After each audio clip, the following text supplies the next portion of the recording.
सो यहाँ एक डिबेट जो आपने टच किया, सोशलिज्म, तो जनता और हम सब जानना चाहते हैं अब तजिकियों के माध्यम से, ये कम्युनलिज्म जो होती है, कम्युनिज्म, सोशलिज्म, कैपिटलिज्म, इकोनॉमी की दृष्टि से क्या है ये चीज़ें? हम जब ये चीज़ देखते हैं कि समाजवाद वर्सेस पूंजीवाद, ये कहाँ से आया, ये नेहरू जी लेके आए थे इंडिया में। मैं आपको एक डेटा देता हूँ, गुजरात में ही, मैं गुजरात से हूँ, कच्छ डिस्ट्रिक्ट से हूँ। हमारा जो गांव था वहाँ 1947 में मेरे दादाजी का बिजनेस था। हम लोग के गांव से टोटल एक्सपोर्ट 1947 में 700 से 800 करोड़ रुपए का एक्सपोर्ट सिर्फ एक गांव से होता था, जो आज गांव हो गया। तब वो म्युनिसिपल कॉरपोरेशन था।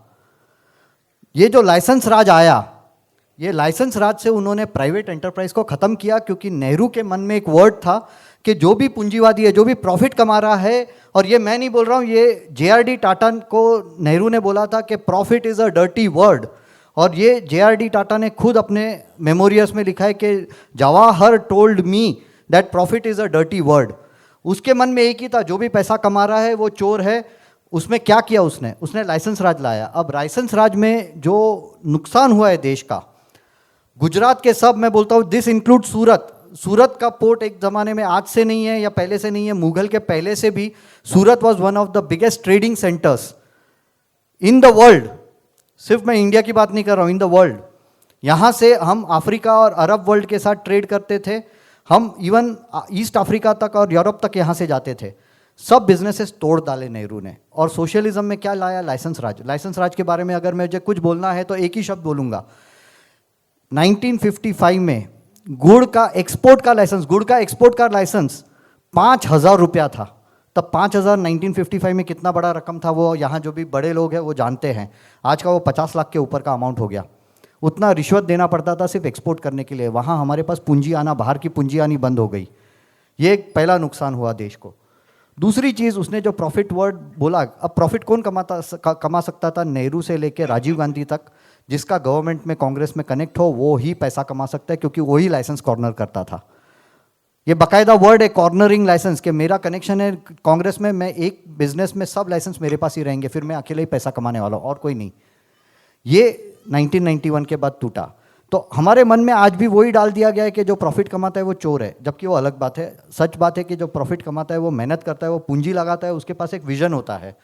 मैंने मालदीव्स में काम किया है, श्रीलंका में काम किया है, म्यांमार जाके आया हूँ, ओमान में काम किया है। I have worked with the largest corporations in India in across 7-8 countries.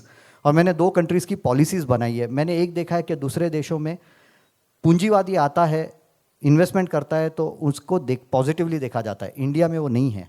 दूसरी चीज़, हम लोग ने एक, मैं जस्ट विषयांतर करूँगा, लेकिन कुछ उद्योगपति है जिसके ऊपर बहुत लांछन लगा दिए गए कि ये तो, इसने ये ले लिया, अदानी ने ये ले लिया, पोर्ट ले लिया, गवर्नमेंट ने उसको बेच दिया।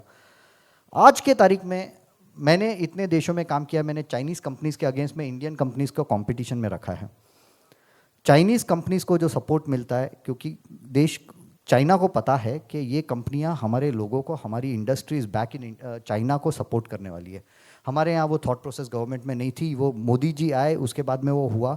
और मैंने एक चीज़ देखा है दूसरा, कि अमेरिका में भी उन लोग, जो भी कंपनी हो, गूगल हो, आईफोन हो, एप्पल हो, दूसरी जो भी कंपनीज है, Facebook, Twitter, they are extended foreign policy arms of the government.